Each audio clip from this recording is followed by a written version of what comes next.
don't overcomplicate this process for yourself. Nobody is asking you for any evidence of payment. I mean, this guy who came to the bus station, picked me, we went to a McDonald's, he got me dinner, and then drove me to my apartment.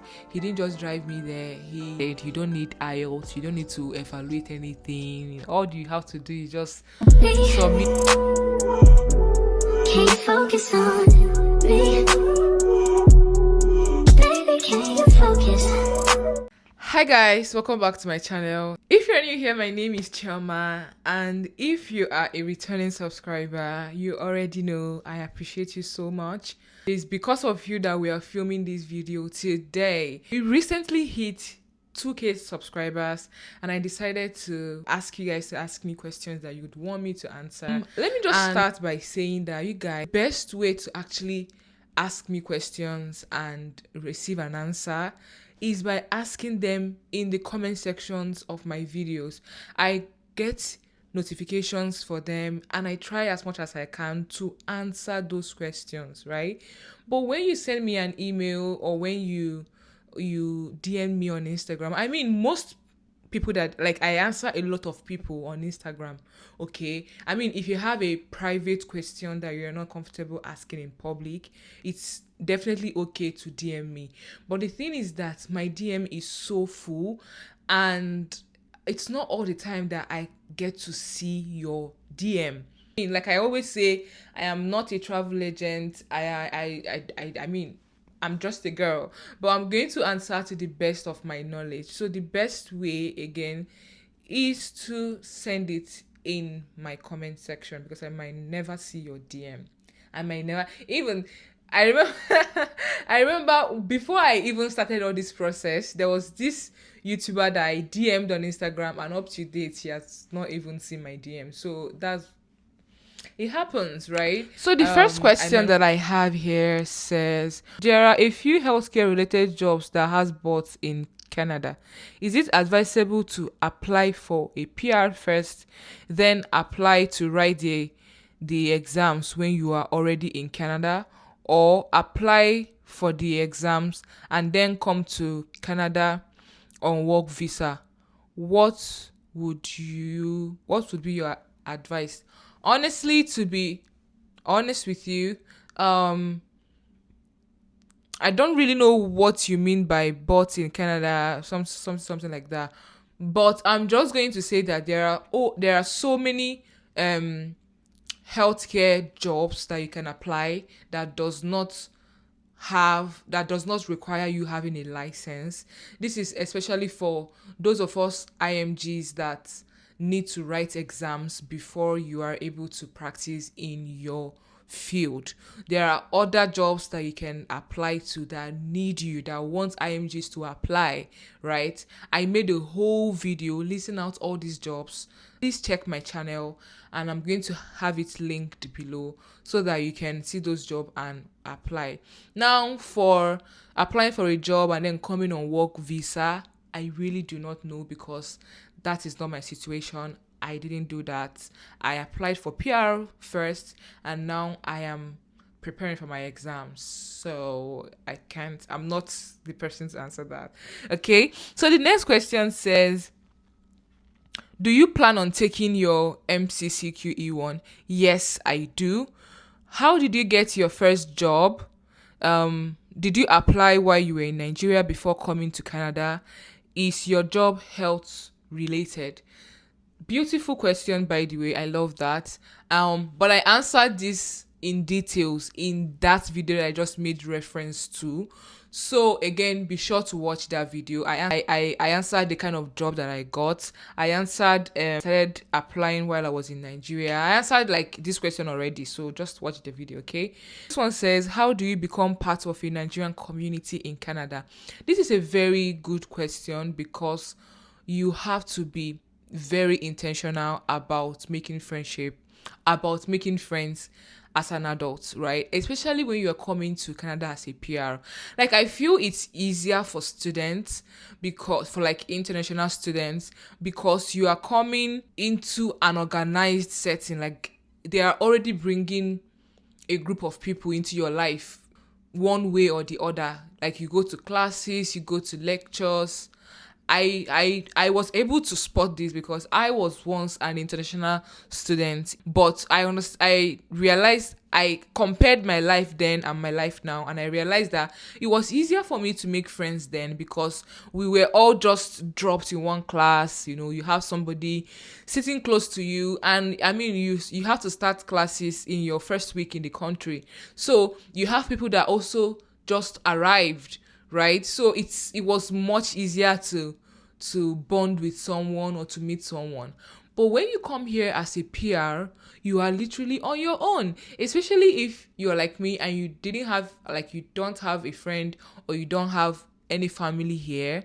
You are just left to figure it out on your own. And making friends as an adult can be very tasking, and it requires a lot of effort. But the good thing is that you pick what you want. First thing first is to join WhatsApp groups, right? Ask around. Okay, if you meet a Nigerian, ask them, please, is there a group chat that I can join?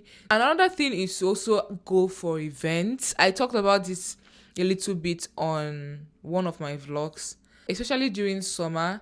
Just go outside, meet people. I have met a couple of people just by going outside and touching grass.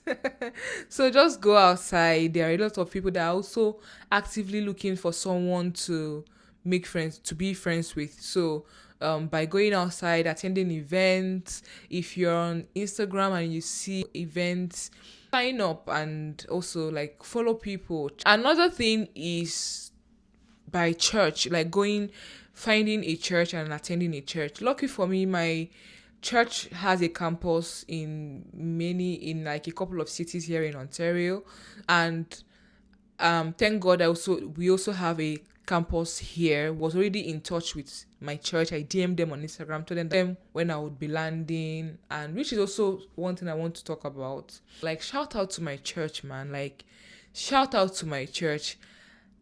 When I talk about my story here, about me coming in here and settling in here, there's no way I cannot not talk about my church and how they opened, how they embraced me. So when I came to this country, so like months before coming, when I decided I was coming to this particular city, I followed my church on Instagram and I DM'd them and I introduced myself and I told them that I'll be coming to this city and I don't have anyone here, and look at when I'll be landing and all of that. So I know that some churches have like airport pickup for their members, and I asked if that was available and they said no. I said no problem, but I just told them, right? And when I landed, I remember that day like it was yesterday.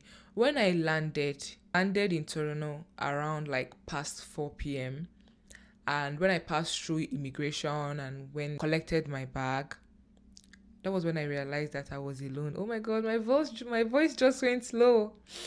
That was when I realized that, okay, maybe you big girl too far, because what do you mean that you just packed all your things and moved to a country that you don't know anyone in?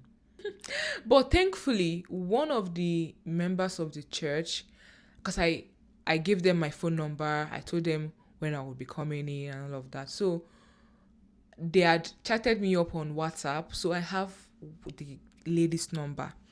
So when I came in, I was dragging my bag, and you know that point where you come out and there is somebody, you come out and then there are people waiting for you and all of that. When I was passing through that part, that was when it dawned on me, because I had watched a couple of videos of people travel vlogs, and I see that was the point where they would now see a member, a loved one with a flower or smiling at them, or like holding welcome placard, that kind of thing. So I didn't feel that bad. I just I mean, it's not my first time traveling alone or anything like that. And the last time I had moved to a new country, I had someone waiting for me at the airport. I had someone from the school coming, and that was like the airport. So this was my first time not having anyone to come pick me up. But I mean, I'm a big girl, so I get to the airport. I get to the the, I don't know what they call it, but like the place that you can wait and all of that. I had to just look for a place, sit down, called my family, told them that I had landed, and we were all happy and excited. But then now came time for me to figure out how to transport myself from Toronto to Hamilton. And even though I had everything figured out, I had everything planned out, I know that I was going to get a bus and all of that. But coming and being here in person, I was so overwhelmed. And I just decided to call that number that I told you guys, and I have been chatting with on WhatsApp. And I called her. She was so sweet. Hey God. And I was a bit emotional, but she was even willing to pay for my transport. I'd figured out how to get on the bus, where to go, and all of that. Guys, it was very difficult, sha, but I mean, I did it. And another thing that also helped my life was when I was waiting for the bus, I saw a black man. Let me just call him a man, but he looked really young. So like a young man, a black young man. So I just walked up to him and told him that, oh, look at where I'm going to, please, and I'm waiting for the bus. That please, when the bus comes, could you be so kind to help me put in my things? Because guys, like I said, the best option would have been to have somebody come with their car to pick me up. But I mean, that did not happen. And using Uber from Toronto to here would have been so freaking expensive, and who has money for that? So my best option was the bus. And the bus, to be frank, very comfortable, Wi-Fi and all of that. But like, now I needed that help. So thank God, shout out to him. He actually helped me carry my bags, and he told me how to find my way and all of that. Basically, all this to say that I get on the bus, call this lady back, and then she told me that she was going to send someone. She asked me what time I was going to get to my final destination. I told her, and then she told me that she was going to send someone. So I got to this city around like past 10 p.m. This lady sent this guy who came to the bus station, picked me. We went to a McDonald's.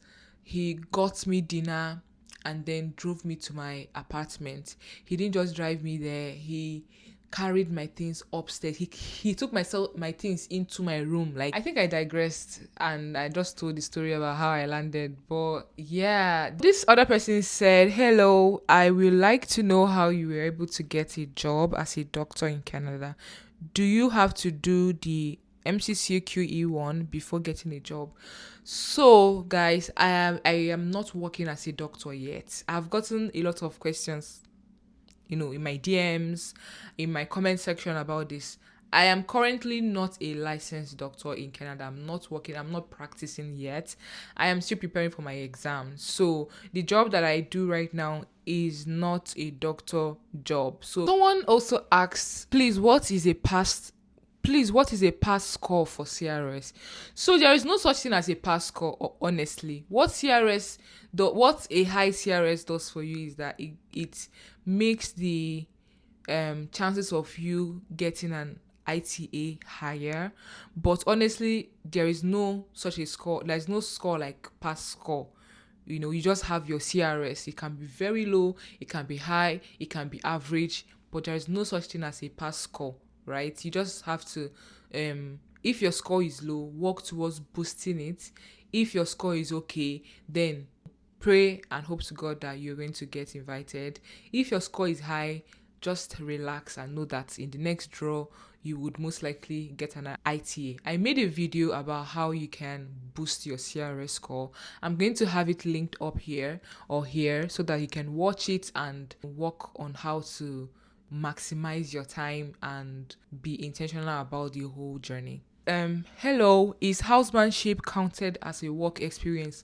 Of course, housemanship is work. You worked yourself, like you worked so much. So why do you think it's not work experience?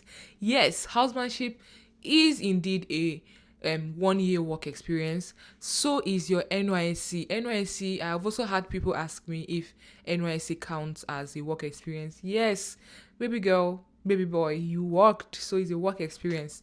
But I'm going to advise you that I mentioned this in a video, but I'm going to say it again. Now, I don't know why, but people say that you should not, like, when you are writing your NYSC experience, work experience letter, you don't have to put NYSC there. You don't have to mention NYSC. What you have to write is just your PPA, the company you worked for, the job role, and the job duties. You don't have to put NYSC there. Do you understand? Because apparently NYSC is kind of under military. I don't know the theories around it, but there's really no need for you to include the term NYSC. You have a PPA.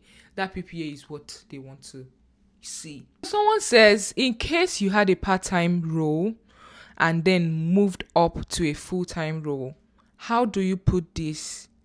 How do you put this in? I guess in your reference letter. So the thing is that part-time roles are not considered. Like, you don't get points for part-time roles.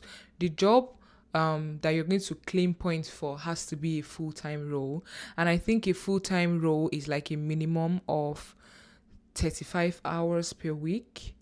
So, and part-time roles are like 20 something hours per week and all of that. So you have to have like a full-time role for you. So if you have part-time experience and full-time experience, just tailor your work experience, your letter towards the full-time one. Just don't say anything about the part-time role. Just go on and claim points for the full-time role. Okay, I hope I answered your question. Someone is asking that the salary that you're supposed to mention in your reference letter, must it be per annum or monthly?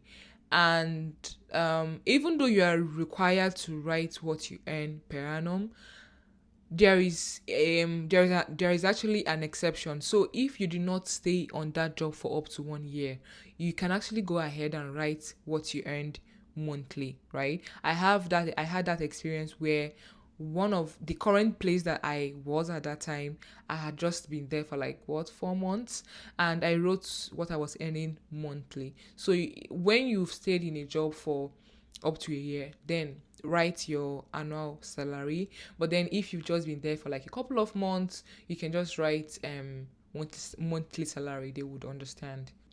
So most of the comments here are just like appreciating me for not gatekeeping information and just answering and like making detailed videos, and you guys are welcome. Like, anything for you guys, just like and subscribe to my channel, watch my videos to the end, and always drop me a comment. Even if you don't know what to say, or if you don't have anything to say, just drop me a heart. Like this, just drop me a heart. Once I see it, I know why you've dropped it, and it warms my heart. Okay, so moving on. This person is asking, he said, hi Chioma, your videos have been very helpful and informative. Thank you very much. You're welcome. I have just one question. From the look of things, it's like you picked your IELTS score on the CRS point system before actually sitting for the IELTS exam. Did that in any way contribute to your express desire to ace your IELTS? And would you advise that? Also, please correct me if I'm wrong. Honestly, you are correct in a way, because there is a link. I'm going to have that linked in the description site, in the description box, but there is a way you can find out what your CRS score can potentially be, so that you know how to position yourself in order to like maximize it very well, and to know what you should improve on and all of that. So I'm going to have that website linked below. I'm going to look for it. I mean, I don't even know where it is, but I'm going to find it and link it below. So with that website, what I did was that even before I started, I went on there and I answered all the questions, put in my work experience as at that time. I I picked the highest scores under the IELTS section. I put in the highest scores that would give me all the points that I could possibly get from education. Sorry, from the language test. So I put in the highest score there, and I answered every other thing. I clicked on calculate my CRS, and I saw my CRS score. I noted that, and I went back again and I put IELTS scores that were not so great, and I saw that my CRS score was lower, and I was like, you know what, this means that I have to work hard to make sure that my CRS scores would actually be these higher ones, right? So those were the things that actually motivated me to ace my IELTS. Someone is asking, how were you able to make friends? I heard it's hard to make friends. Girl, I know it is, but I talked about it in this video already, and I hope that answers your question. Someone says, thank you so much, Doc. I have a question. What if I have worked for 4 months in a hospital, then 3 months in another, and then 5 months in another? Can reference letters from each of these hospitals sum up as 1 year of experience, or it has to be a complete 1 year in a particular hospital? This is a very good question. The answer is you should get reference letters from the individual hospital. So all of these letters will sum up to 1 year experience. Taking myself for instance, as at the time that I applied for my PR, I had like 2 years, 8 months work experience. But I mean, what gave me points for just the 2 years? I didn't get to 3 years, so I didn't get points for 3 years. But in that 2 years, 8 months, I had worked in minimum 4 hospitals, like minimum 4 places that I had worked, and I had to get 4 reference letters, right? So some of these places I worked there for 4 months. There was this one I worked for like 3 months, and yeah, basically, so you don't have to stay in one particular place for months. No, just collect it from them and everything will sum up as 1 year for you. Okay, I hope that answers your question. Let's take one more question and call it a day. So someone asked a question here. They said, which is a very good question. I've already answered this person, but I'm going to say it here so that in case you're in a similar position, you would understand what to do. So they say, so I would like to claim my NYSC 1 year experience, but no pay from my PPA. Can I use the federal government allowee as payment slips? So they have 2 questions, but let me answer this one first.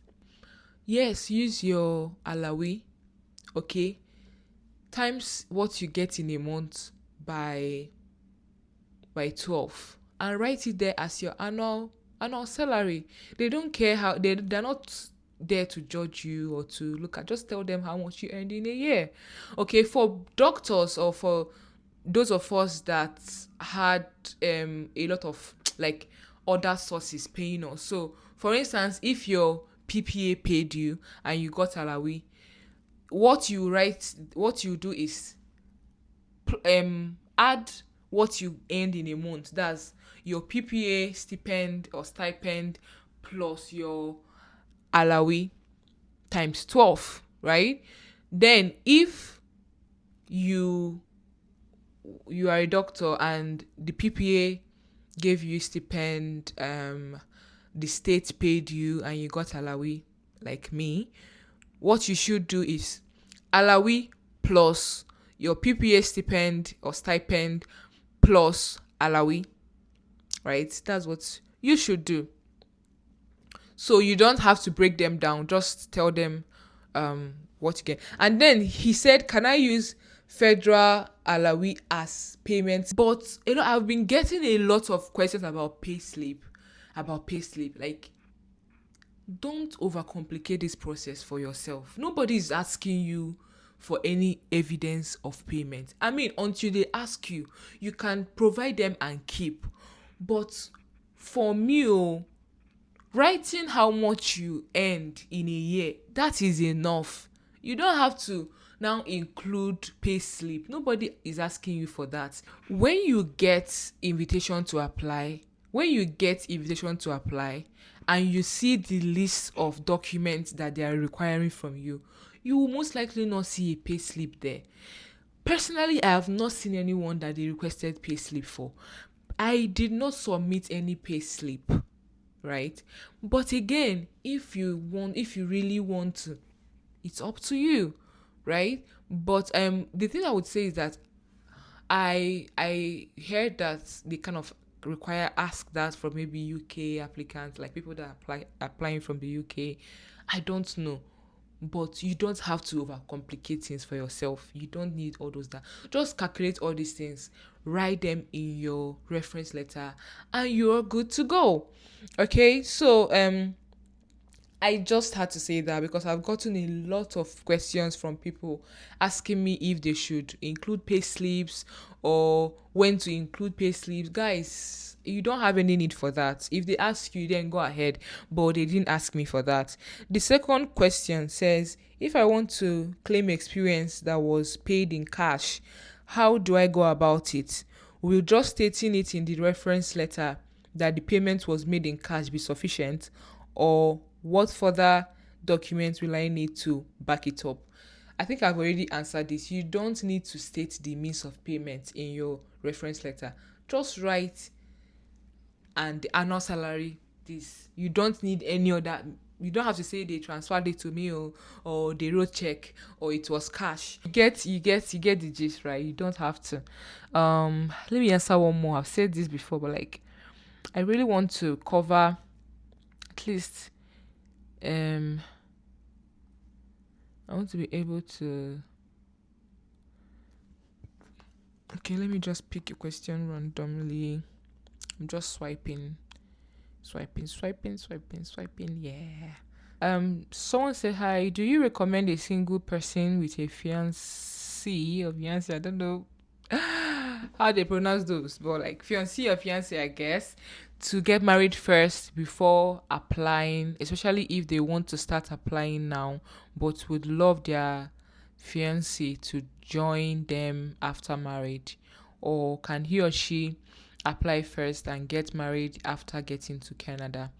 So, I don't know if you know, but like I applied as a single applicant, and I don't really have experience in your question, but I know people that applied as a couple. I also have friends that are married that I'm also like holding their hands in this process. And what I'm going to advise is that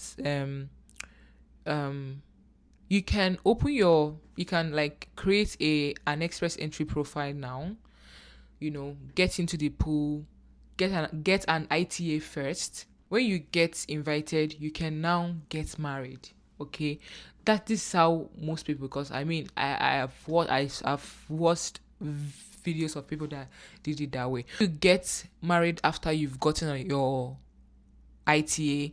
You would now add your spouse. Okay, once you add your spouse, I believe that they will now create their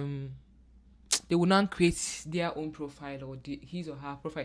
I don't know. Like I said, I don't know, but like I know that they will create more documents for you to now like submit. So you now have to submit your wedding like certificate and all of that, and of course your proof of fund would have to increase. You would have to submit their own police report as well. But this is a smart way. If you're not married yet, it's a very smart way to just, for the person that is being added, you don't need IELTS, you don't need to evaluate anything. All you have to do is just submit their police reports and submit their passport when it's time to submit it, and then they will get their PR too. So I think it's very, very easy, a very, very sweet way to get it's a very, very sweet way to, like, the only stress on them is that they would have to contribute to the POF. Like your POF will now increase, but when it comes to the ease of of it all, it's very sweet because all your spouse have to do is just cross their leg. So guys, that brings us to the end of this video. If you have any question that I did not touch on in this video, drop them in the comment section, okay? And I'll try my best to answer to the best of my knowledge. Thank you for watching. Please do subscribe to my channel, thumbs up this video, drop me a heart in the comment section, and I'm going to see you in my next video. Bye.